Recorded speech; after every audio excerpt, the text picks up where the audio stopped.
বছরের সাথ তালের ফুলুরি তোমাদের সব কেমন লাগে বন্ধুরা?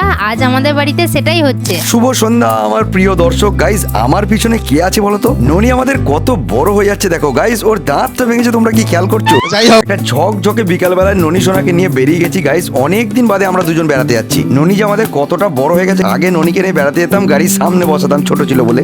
এখন দেখো এতটা বড় হয়ে গেছে গাইস, পিছনে বসতে শিখে গেছে। আর এই পরন্ত বিকালে মাঠের রূপটা কি অসাধারণ। আর সুযোগ পেতেই আমরা দুজনেই অসাধারণ পরিবেশ দেখতে চলে এলাম। আর এইদিকে আমি তাল মারতে বসে গেছি। আজ সন্ধ্যায় মা বাড়িতে বানাবে তালের ফুলুরি। আমাদের তো তালের ফুলুরি খেতে খুব ভালো লাগে। তোমাদের কেমন লাগে তোমরা একটু কমেন্ট করো। আর আমাদের একজন কাকু বাড়িতে একটাই তাল দিয়েছিল, তাই আমার তাড়াতাড়ি হয়েও গেল। আর ফুলুরি হবে বলে মা এখানে মিক্সিতে চাল গুঁড়াচ্ছে। মা ওইদিকে চাল গুঁড়াচ্ছে আর আমি এইদিকে সন্ধ্যার চাটা চাপিয়ে দিয়েছি। আর আমাদের এখানে কারেন্টের খুব ডিস্টার্ব জানো। চা করছিলাম ইন্ডাকশনে, কারেন্টটা চলে গেল, আবার গ্যাসে বসাতে হলো। আর মা একদম দুধ চাটা প্রেফার করে না, তাই আমরা চাটা এখন খেয়ে নিচ্ছি। মায়ের চাল বাটা হয়ে গেলে মাকে লিকার চাটা করে দেবো। আর ফুলুরির জন্য মায়ে এখানে চাল গুঁড়ি, আটা, সুজি, তালের মাড়ি আর চিনি দিয়ে মেখে নিচ্ছে। আর এখানে মা কড়াইয়ে তেল চাপিয়ে দিয়ে ওটাকে ভালো করে মেখে নিচ্ছে। যত ভালো করে মাখবে তত ফুলুরিটা নরম হবে। আর তেলটা গরম হতেই মা এখানে ফুলুরিগুলো আস্তে আস্তে ভাজতে দিচ্ছে। আর ফুলুরিটাকে এবার ভালো করে ভেজে নিতে হবে। এক পিঠ ভাজা হয়ে গেলে অন্য পিঠটাও ভালো করে ভেজে নিতে হবে। আর এখানে দেখতে পাচ্ছ